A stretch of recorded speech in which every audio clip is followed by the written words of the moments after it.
I know that MHS has been doing really interesting work around innovation. So my question to you is your views on disruption and innovation. Okay, so disruption is probably inevitable. It's going to happen sometime, some way. So the view that we take is let's try and deal with it head on. What can we do? And we've actually tried to get our people to disrupt ourselves, right, in terms of what we call a hackathon, where we've had time set aside for some of our best and brightest people to come up with innovations that they see will be ways of assessment in the future, for example. And we've come up with some really interesting concepts and ideas to follow. We don't know where the disruption is going to come from, and we don't know when it's going to come, but we do feel that in one way or another we have to be ready. And what's really critical in this thing is knowing when to move into something new and when to move away from something that's old. That's probably going to be the most difficult aspect, because if you're too early trying to disrupt others, you can just lose it. You miss the market. You're just too soon, and nobody's going to be ready for it. And so timing is a critical aspect of it.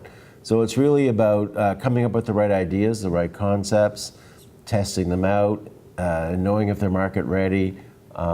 It's tough, but it takes a lot of empathy because you have to understand where customers are coming from. And you don't want to do innovation for innovation's sake. We can invent all kinds of fancy new gizmos, but nobody wants them. So, one great example has been like Steve Jobs coming up with things like iPhone. Like everyone thought he was crazy when he came up with that, because there was all kinds of Nokia and many cell phones at the time. But to know that to develop the right product in the right way was going to captivate so many people, it takes a certain amount of empathy and reading of the market and reading of people to make that happen. And that's what you have to be successful with this. Steve, I may ask a question that may not be fair at this point, but do you think that the organizations in future, because they will need to disrupt and innovate, that employees need to look different, that they need to have different kind of characteristics to be able to move with such organizations? Yes, both the organizations and the leaders are going to have to be different. They're going to have to not be as wedded to certain processes and procedures as before. And jobs are going to be a bit more fluid in terms of what they're doing, right? Creating new things. So yeah, we're going to see a lot of change in the workplace. The key is going to be still to capture the hearts and the minds of the people that are in your workplace. I think we're going to always have to do that if we want to be successful.